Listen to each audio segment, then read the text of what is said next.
नमस्कार विद्यार्थी मित्रों, श्री एसएन विद्यालय द्वारा संचालित ई-लर्निंग પ્રોગ્રામમાં ફરી એકવાર આપ સર્વેનું હાર્દિક સ્વાગત છે। અગાઉના લેક્ચર્સની અંદર આપણે પરમાણુ કેવો દેખાય છે એટલે કે પરમાણુના બંધારણ વિશે અલગ અલગ વૈજ્ઞાનિકો દ્વારા રજૂ કરાયેલ તર્ક વિશે અભ્યાસ આપણે કરેલો હતો। દાખલા તરીકે સૌથી પહેલા પરમાણુના નમૂનાને વર્ણવવાનો પ્રયાસ થોમ્સન નામના વૈજ્ઞાનિકે કરેલો। ત્યારબાદ રુથરફોર્ડે પરમાણુ કેવો દેખાય છે તેના માટેનું રિસર્ચ કરેલા। પણ આપણે જાણીએ છીએ તેમ થોમ્સન અને રુથરફોર્ડ બંને વૈજ્ઞાનિક સંપૂર્ણપણે સત્ય સાબિત થયા નહોતા। એ બંનેના પરમાણુય નમૂનાની અમુક નાની અમથી મર્યાદાઓ રહી ગયેલી હતી અને ત્યારબાદ એટલે કે રુથરફોર્ડે દર્શાવેલા નમૂનાને બાદ એક નવો નમૂનો અસ્તિત્વમાં આવ્યો કે જેને નીલ્સ બોહર નામના વૈજ્ઞાનિકે રજૂ કરેલો। એટલે કે આજે આપણે નીલ્સ બોહર નામના વૈજ્ઞાનિકે રજૂ કરેલ પરમાણુના નમૂના વિશે અભ્યાસ કરવાનો છે અને ત્યારબાદ આપણે જોઈશું કે થોમ્સન ત્યાંથી રુથરફોર્ડ અને ત્યાંથી નીલ્સ બોહર સુધી સ્ટેપ બાય સ્ટેપ કઈ રીતે પરમાણુના નમૂનાની અંદર સુધારો થતો ગયેલો છે। પણ એ પહેલા આપણે આજે જોઈએ નીલ્સ બોહરનો પરમાણુ નમૂનો।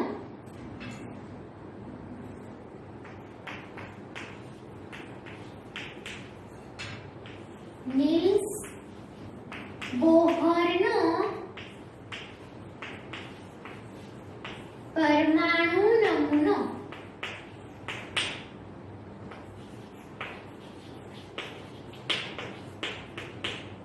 હવે આજે નીલ્સ બોહર નામનો વૈજ્ઞાનિક છે, એણે શું કર્યું તો કે આખો પરમાણુનો નમૂનો નવા આપવાને બદલે નવા પ્રયોગો કરવાને બદલે નીલ્સ બોહરે જે વાત રુથરફોર્ડે કહી હતી એણે બસ રુથરફોર્ડનો પરમાણુ નમૂનો સ્વીકાર્ય રાખી અને રુથરફોર્ડની જે અમુક ખામીઓ હતી એણે જ દૂર કરવાનો પ્રયત્ન આ નીલ્સ બોહરે કરેલો છે।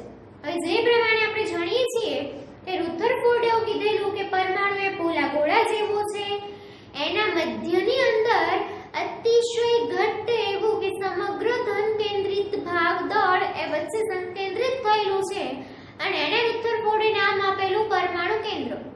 એટલે કે નીલ્સ બોહરે બંને વસ્તુને સ્વીકારી રાખી કે રુથરફોર્ડના બંને વિધાનો સાચા છે। પરમાણુ પોલા ગોળા જેવો હોય છે, વચ્ચે જગ્યા ખાલી પણ છે અને મધ્યની અંદર પરમાણુનું કેન્દ્ર આવેલું હોય છે। હવે રુથરફોર્ડની મર્યાદા ક્યાં હતી તો કે રુથરફોર્ડ ઇલેક્ટ્રોનની ગોઠવણી વ્યવસ્થિત સમજાવી શક્યા નહોતા। રુથરફોર્ડે એવું કહેલું કે ઇલેક્ટ્રોન એક જ નિશ્ચિત કક્ષાની અંદર જ ભ્રમણ કરતો હોવો જોઈએ, એટલે કે ઇલેક્ટ્રોન કક્ષા બદલાવી શકતો નથી। આવો કંઈક કહેવાનો મતલબ રુથરફોર્ડનો હતો કે કોઈ પણ ઇલેક્ટ્રોનની પોતાની ચોક્કસ કક્ષા હોય છે અને એ જ કક્ષાની અંદર એને પરિભ્રમણ કરવું પડે છે। જે રીતે આપણે સૂર્યમંડળની વાત કરીએ તો સૂર્યમંડળની અંદર બુધની કક્ષા ફિક્સ જ છે કે બુધ પોતાની કક્ષામાં જ પરિભ્રમણ કરશે, બીજી કક્ષાની અંદર જઈ શકશે નહીં। એ જ રીતે પૃથ્વીની પોતાની ફિક્સ કક્ષા છે કે પૃથ્વી પોતાની જ કક્ષાની અંદર પરિભ્રમણ કરી શકશે, ત્યાંથી આગળ કોઈ બીજી કક્ષાની અંદર પરિભ્રમણ કરવા જઈ શકશે નહીં। એટલે રુથરફોર્ડ નામનો વૈજ્ઞાનિક હતો, એણે આ રીતે સૂર્યમંડળના એક્ઝામ્પલ લઈને એવું કહેલું કે ઇલેક્ટ્રોનની કક્ષા નિશ્ચિત હોય છે અને નિશ્ચિત કક્ષાની અંદર જ એને પરિભ્રમણ કરવાનું હોય છે। પણ આપણે જાણીએ છીએ તેમ જો આ રીતે પરિભ્રમણ થતું રહ્યું તો પછી ઇલેક્ટ્રોન્સ પરિભ્રમણ કરતા ઊર્જા મુક્ત કરીને કેન્દ્ર સાથે અથડાઈ જાય અથવા કેન્દ્રની અંદર સમાઈ જાય, જે પોસિબલ નહોતું। એટલે કે રુથરફોર્ડની આ એક મર્યાદા દૂર કરવા માટે થઈને નીલ્સ બોહર નામના વૈજ્ઞાનિકે આ ઇલેક્ટ્રોનની ગોઠવણી માટે થઈને બે અભિધારણાઓ રજૂ કરી। ખાસ સમજો, એને ફક્ત અભિધારણાઓ રજૂ કરેલી છે અને જસ્ટ વિચારેલું છે, થિયોરિટિકલ માહિતી છે, એની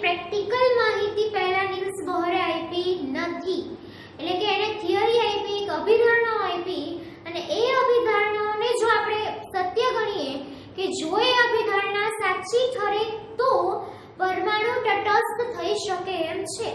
હવે અભિધારણાઓ શું હતી એ આપણે સૌથી પહેલા સમજવાની છે, શીખવાની છે અને યાદ રાખવાની છે.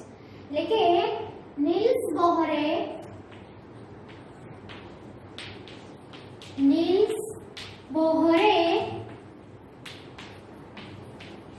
પરમાણુ નમૂનો સમજાવવા માટે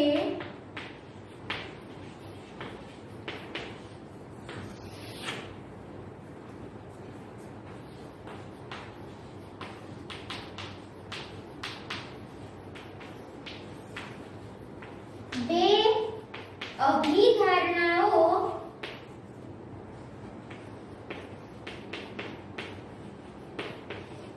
રજૂ કરી.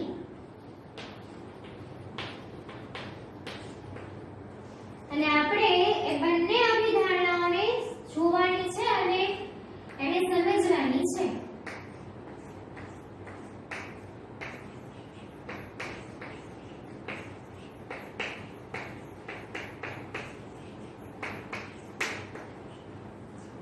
નીલ્સ બોહરે પહેલી અભિધારણા એવી રજૂ કરી, પહેલો અંદાજ એવો લગાવ્યો કે પરમાણુમાં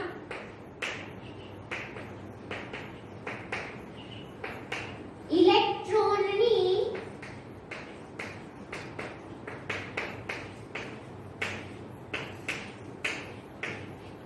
સ્વતંત્ર કક્ષાઓ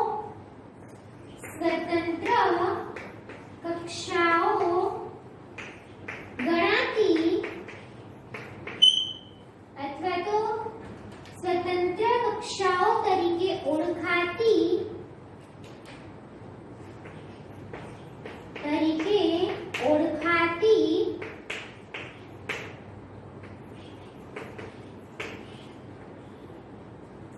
અમુક ચોક્કસ કક્ષાઓને જ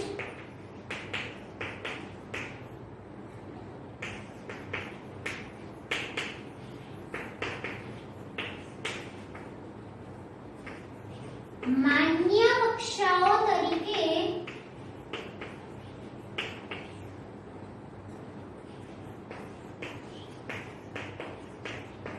ગણવામાં આવે છે.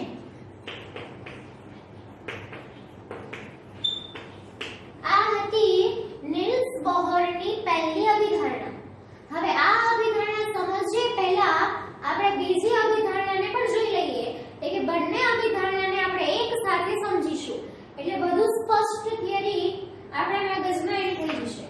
સેકન્ડ અભિધારણા એ શું આપેલી છે તો કે સ્વતંત્ર કક્ષાઓમાં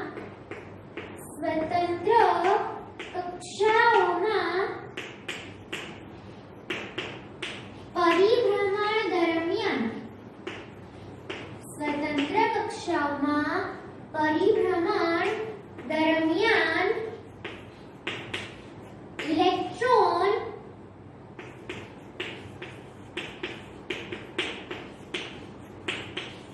વિકિરણ સ્વરૂપે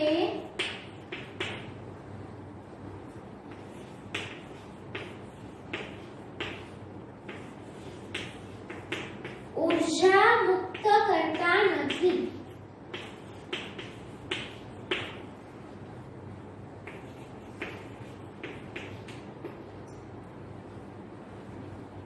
અને એના પરથી એટલે કે બંને અભિધારણા પરથી એને એવું તારણ આપ્યું અથવા તો એવી આપણને માહિતી આપી કે આ કક્ષાઓ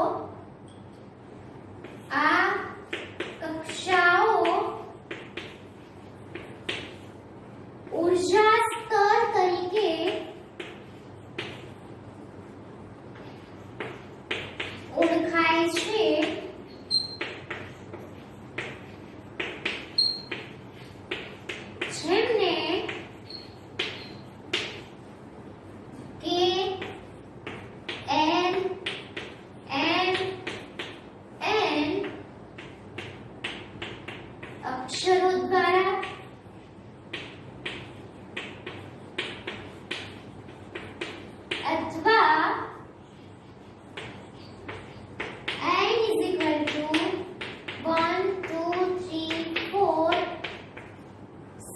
સંખ્યાઓ દ્વારા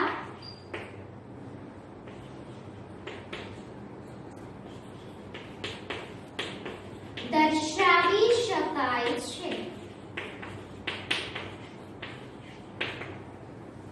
આપણા પાઠ્યપુસ્તકની અંદર નીલ્સ બોહર વિશેની આટલી જ ડિટેલ્સ અવેલેબલ છે.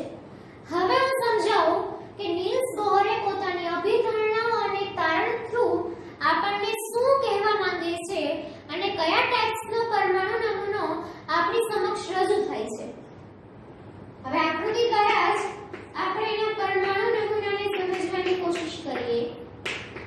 તો નીલ્સ બોહરે પરમાણુનું કંઈક આવું સ્ટ્રક્ચર આપણને આપેલું છે કે સૌથી મિડલની અંદર જે રીતે રુથરફોર્ડે વાત કરેલી એ પ્રમાણે એને પરમાણુ કેન્દ્ર આપેલું છે.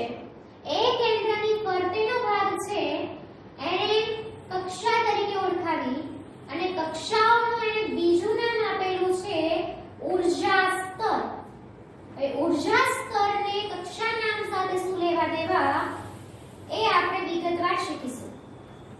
એટલે કે આ રીતે નીલ્સ બોહરે પરમાણુનો આ ટાઈપ્સનો નમૂનો આપેલો છે. હવે એની પહેલી અભિધારણા આપણે જોઈએ. શું કીધું એને કે ઇલેક્ટ્રોનની સ્વતંત્ર કક્ષાઓ તરીકે ઓળખાતી. એટલે કે આ પરમાણુના કેન્દ્રનો વિસ્તારનો ભાગ છે એ કેન્દ્રના વિસ્તારથી હવે આપણે જોઈ શકીએ છીએ કે આખો એમ્પ્ટી સ્પેસ છે. કેન્દ્ર એક લઈએ તો આજુબાજુનો ભાગ ખાલી ભાગ છે. હવે હું કક્ષા ગમે ત્યાં દોરી શકું છું કેમ કે ખાલી મેદાન છે અને ખાલી મેદાનની અંદર તમને રાઉન્ડ્સ દોરવાના કે તો તમે કોઈ પણ ડિસ્ટન્સે રાઉન્ડ દોરી શકો છો, બરાબર ને? પણ નીલ્સ બોહરે કીધું છે કે આ રાઉન્ડ તમારે ગમે ત્યાં દોરવાના નથી. એટલે કે સ્વતંત્ર કક્ષાઓ તરીકે ઓળખાતી અમુક ચોક્કસ કક્ષાઓને જ માન્ય ગણવામાં આવે છે. એટલે કે રસ્તાઓ તો ઘણા બધા હોઈ શકે. માનો કે પરમાણુ કેન્દ્રના ફરતેની વાત કરો, જસ્ટ ફોર એક્ઝામ્પલ, તો હું અહીંયા પણ કક્ષા દોરી શકું છું, કક્ષાને અહીંયા પણ દોરી શકું છું, અહીંયા પણ દોરી શકું છું. એટલે કે એકદમ નજીક કક્ષાઓ પણ દોરી શકું છું.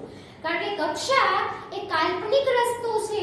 કોઈ રિયલમાં પરમાણુને તમે જુઓ, કોઈ પરમાણુને ઇલેક્ટ્રોન માઇક્રોસ્કોપમાં તમે જુઓ છો ત્યારે આપણે જે રીતે નમૂનાને દર્શાવીએ છીએ કે ગોળાકાર ભાગના કેન્દ્રને એવું કંઈ દેખાતું નથી. એની અંદર તો આપણને શું દેખાય છે તો કે વચમાં એક કંઈક ઘટ્ટ ભાગ પડેલો છે અને ફરતે કંઈક ફર્યા કરતું ચકેડું તમને દેખાતું હોય છે. એટલે કે વચમાં જે છે પ્રોટોન તમને દેખાય છે અને ફરતે ઇલેક્ટ્રોન્સ ગુલમાં કરતો હોય છે, આટલું તમને દેખાય છે. આવો આપણે દોરેલો પથ દેખાતો નથી. આ તો આપણે સમજવા માટે આપણે પથને દોરીએ છીએ. આ ધ્યાન રાખવાનું છે કે કક્ષા એક કાલ્પનિક રસ્તો છે જેને રિયલમાં જોઈ શકાતો નથી. એટલે જે વાત રુથરફોર્ડે કરેલી એમાં રુથરફોર્ડે એવો કોઈ ઉલ્લેખ નતો કર્યો. રુથરફોર્ડે શું કીધું હતું કે પરમાણુના કેન્દ્રથી નિશ્ચિત અંતરે કોઈ કક્ષા હોવી જોઈએ અને એ એક જ કક્ષાની અંદર ઇલેક્ટ્રોન ફરતો હોવો જોઈએ. બીજી કોઈ જ ક્લેરિફિકેશન રુથરફોર્ડે આપેલી નહોતી. જ્યારે નીલ્સ બોહરે શું કીધું કે ઇલેક્ટ્રોનની કક્ષાઓ તો ઘણી બધી છે. કેમ કે પરમાણુ કેન્દ્રની આસપાસ તમે વર્તુળો ઘણા બધા રચી શકો છો. તમે જેમ ત્રિજ્યા બદલાવશો એમ વર્તુળ બદલી જશે. એટલે કે તમે એક કેન્દ્રની આસપાસ અસંખ્ય વર્તુળ રચી શકો છો. પણ એ અસંખ્ય વર્તુળોમાંથી અમુક ચોક્કસ કક્ષાઓને જ માન્ય કક્ષા ગણવામાં આવે છે. એટલે કે તમે દોરેલા અસંખ્ય વર્તુળો પૈકી અમુક વર્તુળને જ, માનો કે અહીંયા મેં પિંક ચોકથી વર્તુળ દોરેલા છે અને વ્હાઇટ ચોકથી પણ વર્તુળ દોરેલા છે, પણ આ દરેક વર્તુળો કક્ષા તરીકે તો ઓળખાય પણ દરેક કક્ષાને માન્યતા આપવામાં આવી નથી. અહીંયા દોરેલા વર્તુળો પૈકી ફક્ત આ પિંક કલરથી જે વર્તુળો દોરેલા છે એ અમુક ચોક્કસ કક્ષાઓને જ માન્ય કક્ષાઓ તરીકે સ્વીકૃતિ આપવામાં આવી અને આ માન્ય કક્ષાઓને ઇલેક્ટ્રોનની સ્વતંત્ર કક્ષાઓ તરીકે ઓળખવામાં આવે છે. આ વસ્તુ ખાસ એકદમ સિમ્પલ છે કે એક કેન્દ્રની આસપાસ વર્તુળો તો ઘણા બધા હોઈ શકે પણ દરેક વર્તુળને માન્યતા આપી નથી. અમુક વર્તુળોને જ માન્યતા આપેલી છે અને જે ઇલેક્ટ્રોનની સ્વતંત્ર કક્ષા તરીકે ઓળખાય છે. આ છે નીલ્સ બોહરની પહેલી અભિધારણા.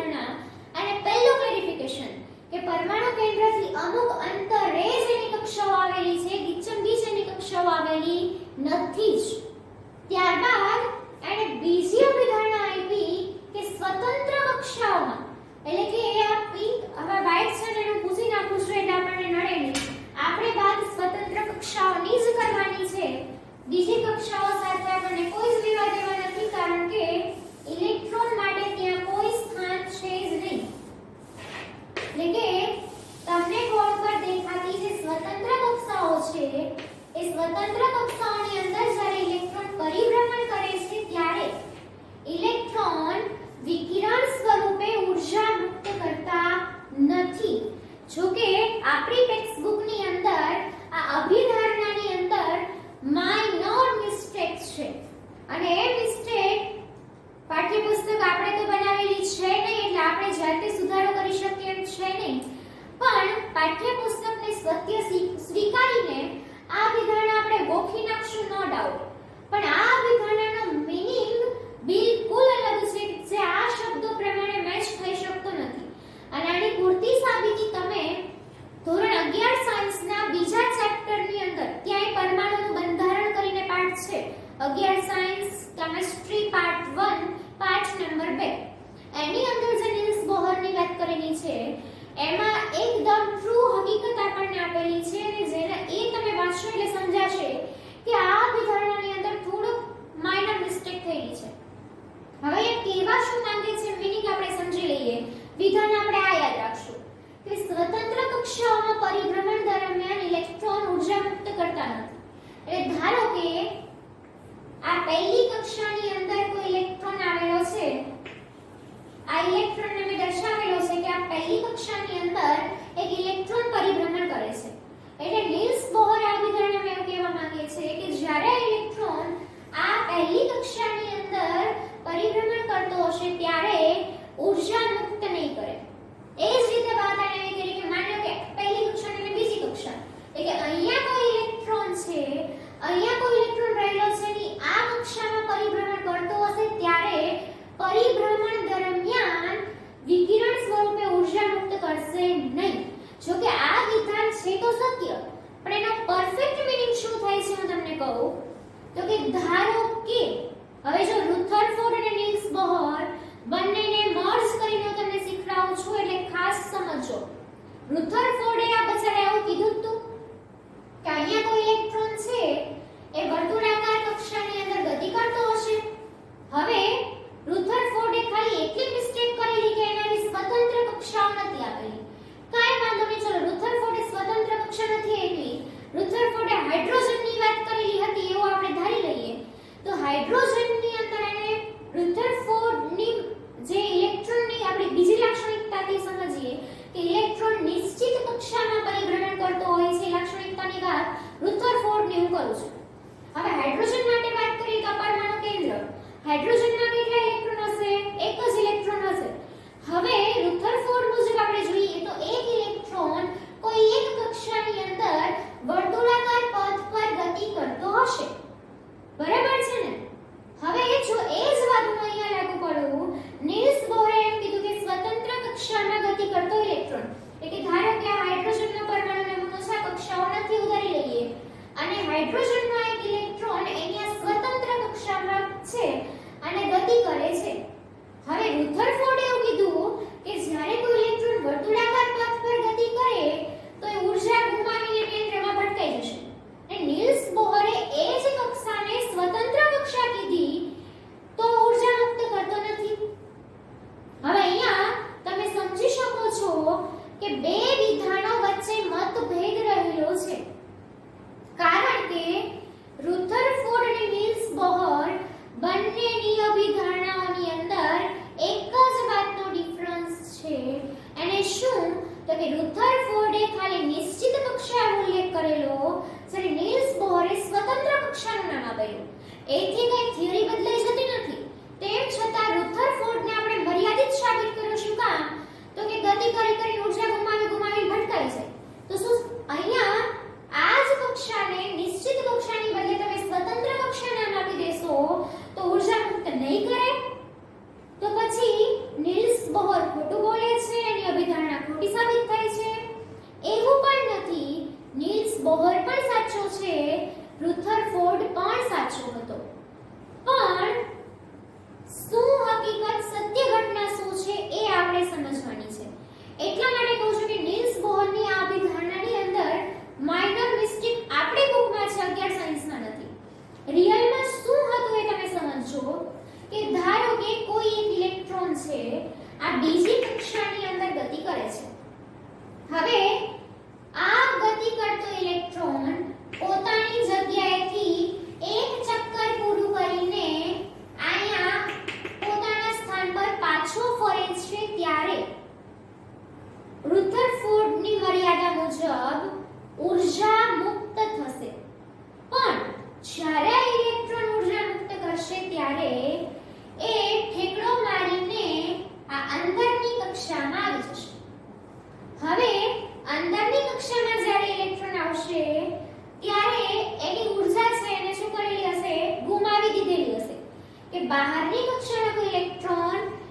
પછી એને એમ થાય કે હવે મારે ઊર્જાની જરૂર છે અને જ્યારે ઇલેક્ટ્રોન નીચેની કક્ષામાં ધીમે ધીમે પરિભ્રમણ કર્યા બાદ ઊર્જા પ્રાપ્ત કરી લેશે ત્યારે એ પ્રાપ્ત કરેલી ઊર્જા દ્વારા ફરી પાછો બહારની કક્ષામાં ધૂમકો મારી દેશે. એટલે કે આ રીતે ઇલેક્ટ્રોન સતત ઠેકડાઓ માર્યા કરે છે કે બહારની કક્ષામાં અંદરની કક્ષામાં આવે એટલે કે એની અંદર ન એની અંદર આવે એની અંદર ન એની અંદર આવે. જ્યારે આ છેલ્લી કક્ષામાં પહોંચે ત્યારે બુદ્ધિ પહોંચે કે આપણું તો પતન થતું જાય છે. એટલે છેલ્લી કક્ષામાં પહોંચ્યા પછી પાછી ઊર્જા મેળવીને ઉપરની કક્ષામાં જાય, પાછી ઊર્જા મેળવીને ઉપરની કક્ષામાં જાય, પાછી ઊર્જા મેળવીને ઉપરની કક્ષામાં જાય. કે આ રીતે વારંવાર ઇલેક્ટ્રોન્સ આમથી આમ અલગ અલગ કક્ષાઓની અંદર આપલે કરતા હોય છે. અને આ વાત નીલ્સ બોહરે આપણને સમજાવેલી છે. અને આ વસ્તુને એટલે કે કક્ષાઓને નીલ્સ બોહરે ઊર્જા સ્તર તરીકે ઓળખાવ્યું છે. એટલે કે એણે એ ઊર્જા સ્તરને નામ આપેલા છે કે LMN, જેને આપણે કક્ષાઓના નામ તરીકે ઓળખીએ છીએ. કે ધારો કે આ પહેલું છે એને આપણે K કક્ષા તરીકે ઓળખીએ છીએ. આ બીજા રાઉન્ડને આપણે L કક્ષા તરીકે ઓળખીએ છીએ. ત્રીજાને આપણે M તરીકે ઓળખીએ છીએ અને ચોથાને આપણે N તરીકે ઓળખીએ છીએ. અને આ ક્લાસરૂમની વાત મેં તમને આગળ કરેલી છે કે આ K, આ L, આ M અને આ N જો એને અન્ય રીતે દર્શાવવું હોય તો આપણે આવું લખી શકાય કે N = 1. હવે N બરાબર 1 એટલે શું થાય? પહેલી કક્ષા. અહીંયા લખી શકો છો તમે N બરાબર 2 એટલે બીજી કક્ષા. અહીંયા N બરાબર 3 એટલે ત્રીજી કક્ષા અને અહીંયા N બરાબર 4 એટલે ચોથી કક્ષા. એટલે આ રીતે તમે એને KLMN વડે પણ દર્શાવી શકો છો અને N બરાબર 1 2 3 4 તરીકે પણ ઓળખાવી શકો છો. હવે નીલ્સ બોહર વિશે તમે આગળ 11th સાયન્સની અંદર ભણશો તો એણે આ પહેલી કક્ષાને એનર્જી લેવલ 1 કીધેલું છે. એટલે કે આ પહેલું એનર્જી લેવલ છે, પહેલું ઊર્જા સ્તર એટલે જ એનર્જી લેવલ. એટલે કે પહેલું ઊર્જા સ્તર, બીજી કક્ષા એટલે બીજું ઊર્જા સ્તર, ત્રીજી કક્ષા એટલે ત્રીજું ઊર્જા સ્તર અને ચોથી કક્ષા એટલે ચોથું ઊર્જા સ્તર. એટલે કે આ રીતે ઊર્જા સ્તરો આવેલા છે. હવે જ્યારે ઇલેક્ટ્રોન પોતાની સ્વતંત્ર કક્ષામાં પરિભ્રમણ કરશે ત્યારે જ્યાં સુધી એકને કક્ષામાં પરિભ્રમણ કરતો હશે ત્યાં સુધી એની ઊર્જામાં કોઈ ફેરફાર નહીં થાય. એ વાત સાચી કે એકને કક્ષામાં છે ત્યાં સુધી ફેરફાર નહીં થાય. જ્યારે પોતાની કક્ષા છોડીને બીજી કક્ષામાં આવશે ત્યારે 100% વિકિરણ સ્વરૂપે ઊર્જા મુક્ત કરશે. એટલે કે આ અભિધારણાને મારે પૂરી લખવી હોય તો શું લખી શકાય? તો કે સ્વતંત્ર કક્ષાઓમાં પરિભ્રમણ દરમિયાન ઇલેક્ટ્રોન વિકિરણ સ્વરૂપે ઊર્જા મુક્ત કરતા નથી, પરંતુ અહીંયા એડ થશે તમે આગળ ભણશો ત્યારે, પરંતુ ઇલેક્ટ્રોન જ્યારે નીચેના ઊર્જા સ્તરમાં આવે છે ત્યારે વિકિરણ સ્વરૂપે ઊર્જા મુક્ત થાય છે. એટલે કે બીજા એનર્જી લેવલમાંથી પહેલા એનર્જી લેવલમાં આવે. એટલે કે આ રીતે ધારો કે બીજામાંથી પહેલામાં આવે છે અથવા તો ત્રીજામાંથી પહેલામાં આવે છે કે ચોથામાંથી બીજામાં આવે છે. એટલે કે ગમે ત્યારે ઉપરના એનર્જી લેવલમાંથી નીચેના એનર્જી લેવલમાં આવે ત્યારે ઊર્જા મુક્ત થાય છે અને થાય છે. પણ જ્યારે નીચેના એનર્જી લેવલમાં આવી જાય ત્યારબાદ ઇલેક્ટ્રોન ફરી પાછી ઊર્જા મેળવીને પોતાના ઉપરના એનર્જી લેવલમાં ટ્રાન્સફર થતો જાય છે. અને આ રીતે ઊર્જા ગુમાવીને નીચે આવે, ઊર્જા મેળવીને ઉપર જાય, ગુમાવીને નીચે આવે, મેળવીને ઉપર જાય. આમ થતું કરતું રહેવાથી આ ઇલેક્ટ્રોન કેન્દ્ર સાથે ક્યારેય ભટકાશે નહીં. અને આ રીતે રુધરફોર્ડની મર્યાદાને નીલ્સ બોહરે ઊર્જા સ્તર તરીકે ગણીને એની મર્યાદાને દૂર કરેલી છે. અને નીલ્સ બોહરે આ અભિધારણાને ખાલી હવામાં વાત કરેલી નથી. આ અભિધારણાને એને હાઇડ્રોજન વર્ણપટના નામથી ઓળખાવેલો છે. એને હાઇડ્રોજન લઈ એના પ્રયોગો કરી અને પછી આપણને આ વસ્તુ કીધેલી છે. એને એમને એના અભિધારણા ઉપર પાછીથી એને પ્રયોગ કરીને સત્ય સાબિતી આપણને આપેલી છે. એટલે માટે નીલ્સ બોહરના પરમાણુ નમૂનાને આપણે આજે પણ માન્ય પરમાણુ નમૂના તરીકે સ્વીકારીએ છીએ।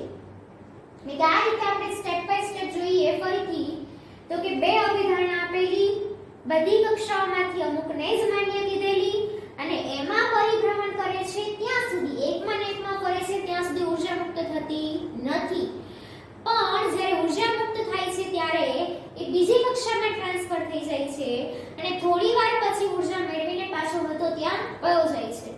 એટલે કે આ રીતે ઊર્જા સ્તર, એનર્જી લેવલ અને રુથરફોર્ડની મર્યાદા અહીંયા આ ઊર્જા સ્તરના નામથી દૂર થઈ જાય છે। આ વસ્તુ આ ઊર્જા સ્તર વર્ણપટનો અભ્યાસ અને હા એક વસ્તુ બીજી નોંધવા જેવી કે જ્યારે ઇલેક્ટ્રોન વિકિરણ સ્વરૂપે ઊર્જા મુક્ત કરે છે ત્યારે પોતાનામાંથી અમુક પ્રકાશ ઉત્સર્જિત કરે છે, કેમ કે વિકિરણ એક પ્રકાશનું કિરણ છે। આગળ તમે જોશો એટલે તમે સમજશો કે કોઈ પણ વિકિરણ છે, કોઈ પણ કણ છે ને દ્વૈત સ્વભાવ ધરાવે છે, પણ એ બહુ ડીપ થિયરી છે। એટલે આ રીતે નીલ્સ બોહર છે સત્ય સાબિત થાય છે।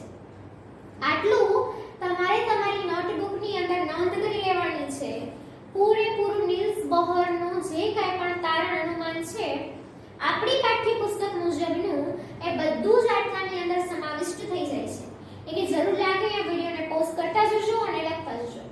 હવે હું તમને એક નવી વસ્તુ કહું જે આપણા પાઠ્યપુસ્તકમાં નથી। તમે એવું ધારતા હશો કે નીલ્સ બોહર 100% સાચો છે, સત્ય હકીકત સ્વીકારાઈ ગઈ છે, આપણે આ જ પરમાણુ નમૂનાને અનુલક્ષીને કામ કરીએ છીએ, બરોબર ને? પણ 9મા ધોરણ સુધી જ। આગળ જશો એટલે તમને ભણશો કે નીલ્સ બોહરનો પરમાણુ નમૂનો પણ 100% સાચો નથી। એને આપેલી આ વસ્તુમાં પણ ખામી છે જ। નીલ્સ બોહરની પણ અમુક મર્યાદાઓ છે, પણ 9મા ધોરણમાં એને સૂચવેલી નથી, માટે આપણે એને બહુ યાદ રાખવાની જરૂર નથી। પણ તમારી જાણકારી માટે હું તમને કહું છું કે નીલ્સ બોહરની મર્યાદા શું હતી તો કે આ રીતે જેને વર્ણપટનો અભ્યાસ કરેલો, એનર્જી લેવલનો અભ્યાસ કરેલો, આ ક્યાં સુધી શક્ય છે તો કે ત્યાં સુધી કે જ્યારે આ ઇલેક્ટ્રોનની આજુબાજુ ચુંબકીય ક્ષેત્ર ન હોય।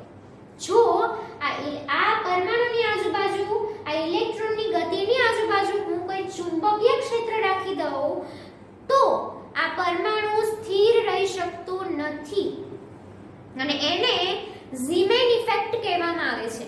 અને ઝીમેન ઇફેક્ટ વિશે તમે 11 સાયન્સમાં ભણશો। એ જ રીતે જો આ પરમાણુની બાજુમાં હું કોઈ વિદ્યુત ભારિત ક્ષેત્ર રાખી દઉં તો પણ આ પરમાણુ સ્થિર રહી શકતો નથી, જેને સ્ટોર્ક અસર કહેવામાં આવે છે। એટલે કે ઝીમેન ઇફેક્ટ અને સ્ટોર્ક ઇફેક્ટ આ બંને એ નીલ્સ બોહરના પરમાણુ નમૂનાની મોટામાં મોટી મર્યાદાઓ છે અને મર્યાદા વિશે અને એનાથી આગળ એની મર્યાદાઓને દૂર કરવા માટે શું ઉપાય કરેલા છે એ તમે 11 સાયન્સમાં ભણશો, પણ એ ઉપાય આપણે ભણી ચૂક્યા છીએ। જે મેં તમને વાત કરેલી SPDF ની, એ SPDF નીલ્સ બોહર પછીનો નવો સ્વીકારાયેલો પરમાણુ નમૂનો છે ને એમાં મેં તમને કીધું હતું કે આ K ક્લાસની અંદર S બેન્ચ, L ની અંદર S અને P બેન્ચ, M ની અંદર SPD 3 બેન્ચ, આની અંદર SPDF 4 બેન્ચ। હવે નીલ્સ બોહરે ખાલી આટલું જ કીધેલું હતું, આ SPDF ની વાત નીલ્સ બોહરે કરેલી નથી। આ ઘણા બધા વૈજ્ઞાનિકોએ ભેગા થઈને આખું ક્વોન્ટમ મિકેનિક્સ આપેલું છે અને ક્વોન્ટમ મિકેનિક્સના આધારે વૈજ્ઞાનિકોએ એ જે મેં કીધું કે નીલ્સ બોહરની બે મર્યાદા ઝીમેન અસર અને સ્ટોર્ક અસર એ બંનેને દૂર કરવા માટે થઈને આ નવી થિયરી વિકસાવેલી છે। અને એટલા માટે જ આપણે હવે જાણીએ છીએ કે જ્યારે ઇલેક્ટ્રોનની ગોઠવણી આપણે કરીએ છીએ ત્યારે 1 થી 18 તત્વ સુધી જ આપણને આ કામમાં આવે છે। આગળ જઈએ એટલે આ સ્ટ્રક્ચર આપણને કામમાં આવતું નથી। એના માટે થઈને આપણે આનો સહારો લેવો પડે છે। શા માટે? હવે તમે પરમાણુની રચનાને આધારે સમજી શક્યા હશો, બરાબર છે? એટલે અહીંયા સુધી પરમાણુનું સ્ટ્રક્ચર નીલ્સ બોહર સુધી આપણે ભણવાનું છે। એની આગળનું નવું સ્ટ્રક્ચર 11 સાયન્સમાં જોશો ત્યારે સમજશો, આપણે 9મા ધોરણના લેવલે શીખવાનું નથી। એટલે એકવાર ત્રણ પરમાણુ નમૂનાનું જો તમને રિવાઇઝ કરાવી દઉં તો તમને ઈઝી પડી જશે। સૌથી પહેલા થોમ્સને પરમાણુ નમૂનો આપેલો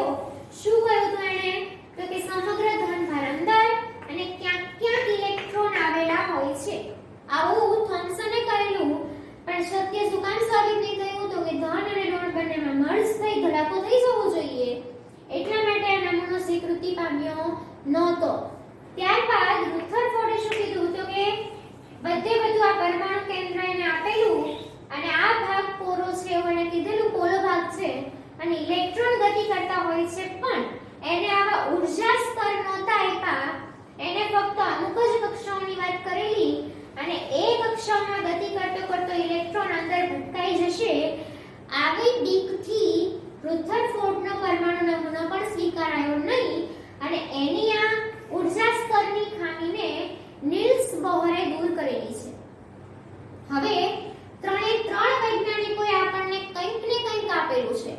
થોમ્સને ઇલેક્ટ્રોન આપેલા છે, ઇલેક્ટ્રોન વિશેની સમજૂતી આપેલી છે. ત્યારબાદ રુથરફોર્ડે શું આપ્યું છે તો કે રુથરફોર્ડે પરમાણુ કેન્દ્ર આપ્યું છે. રુથરફોર્ડે સમજ આપણને ક્લિયર કરેલી છે કે કોઈ પણ પરમાણુના કેન્દ્રમાં પરમાણુ કેન્દ્ર આવેલું હોય છે, એટલે કે ઇલેક્ટ્રોનની શોધ થોમ્સનના પાડે જાય છે, પરમાણુ કેન્દ્રની શોધ રુથરફોર્ડના પાડે જાય છે અને ઊર્જા સ્તરોની શોધ એટલે કે કક્ષાઓની શોધ નીલ્સ બોહરના પાડે જાય છે. એટલે કે એક્ઝામમાં તમારે યાદ રાખવાનું છે પ્રોટોનની શોધ તો કે આપણી ઓલી ટ્યુબ હતી વાયુ વિભાર નળી એટલે કે ગેસ ડિસ્ચાર્જ ટ્યુબ હતી, એટલે કે પ્રોટોનની શોધ ગેસ ડિસ્ચાર્જ ટ્યુબ દ્વારા ઈ ગોલ્ડસ્ટીને આપેલી છે, ઇલેક્ટ્રોનની શોધ થોમ્સને આપેલી છે, પરમાણુ કેન્દ્ર રુથરફોર્ડે શોધેલું છે અને કક્ષાઓની શોધ નીલ્સ બોહર દ્વારા થયેલી છે. એટલે કે ચારે ચાર શોધ આપણે યાદ રાખવાની છે અને હજી એક નવી શોધ થઈ છે, લાસ્ટ શોધ થઈ છે, જેના વિશેનો અભ્યાસ આપણે નેક્સ્ટ લેક્ચરની અંદર કરીશું. એટલે કે આવતા લેક્ચરની અંદર આપણે સમજીશું કે હજી એવી કઈ વસ્તુ બાકી રહી જાય છે કે જેની શોધ વિશે આપણે આજ સુધી શીખેલા નથી. એટલે કે આ પાઠની અંદર આપણે પ્રોટોન, ઇલેક્ટ્રોન, પરમાણુ કેન્દ્ર અને કક્ષા આટલું શીખેલા છે અને આના સિવાયની વસ્તુ જે કંઈ પણ બાકી રહે છે એ નેક્સ્ટ લેક્ચરની અંદર સમજીશું. પણ પરમાણુ નમૂના વિશેની સંપૂર્ણ સમજ હવે અહીંયા પૂરી થાય છે. આ સ્ટ્રક્ચરને ફાઇનલ ગણીને જ હવે આપણે નેક્સ્ટ ટોપિક ઉપર જઈશું. બરાબર છે? તો ચાલો ત્યારે ત્યાં સુધી નમસ્કાર.